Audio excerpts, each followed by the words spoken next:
I'm Debra Varvi. I'm primarily a visual artist. I'm also a henna artist, and I have been for the last 25, 26 years. I am actually an Air Force brat. My father was a fighter pilot. I was born in Texas, but I've lived for the last 30 plus years here in Riverside, although I've lived all over. This is the longest I've lived anywhere. When I first moved here, there were a few artistic things going on, but there weren't a whole lot of. In the past few years, Riverside has expanded for art and for culture. We have our art walk, and we have Division 9 Gallery, we have the Cheech, we have the very best events now. We have the Day of the Dead. When Cosme Cordova of Division 9 puts on I don't even know if LA has anything that good. So I love Riverside as far as providing opportunities for artists. I think it inspires pride, pride of place and heritage. It tells people who we are. My primary medium is color pencil. I love pen and ink, and also henna. And that has actually informed so much of my work. The patterns, the traditions, and then being so close to Mexico. That is huge here in the Inland Empire. The color, the music, the life. A lot of what the Day of the Dead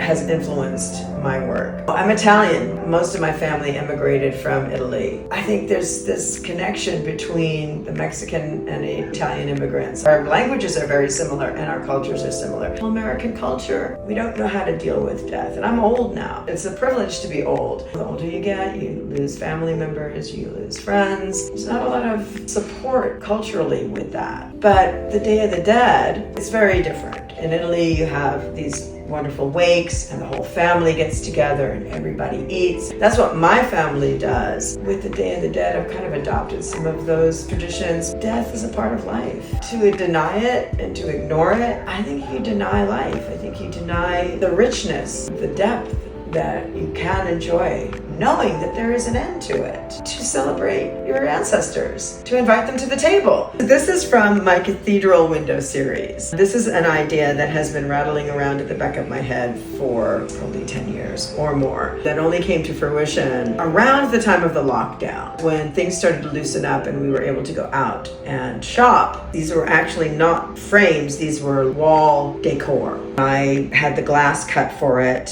In fact, Cosme cut the glass for this one. Then I altered the frame. The cutouts were already there, the little windows within the window. It's on a really old map. So it's a vintage map that came from an old schoolhouse in New York. They had those drop-down maps from the 50s. So a lot of my larger pieces have those maps. Colored pencil. There's a little bit of gold paint in a cone. There's a little bit of gold foil, some pen and ink. I get to do the Day of the Dead utilizing iconography of the Roman Catholic religion. I really thought it would be an interesting statement. In Italy, the dead and the dead saints, they have a lot to do with it. They have bones of the dead saints in reliquaries. There's this life, death, life thing happening within the church. This one is called Till It Hurts. There is also the Flying Spaghetti Monster, which I think is a very interesting church. This design and the design on the front, this was all applied using paint in a henna cone. The design on the side was inspired by designs probably from North Africa.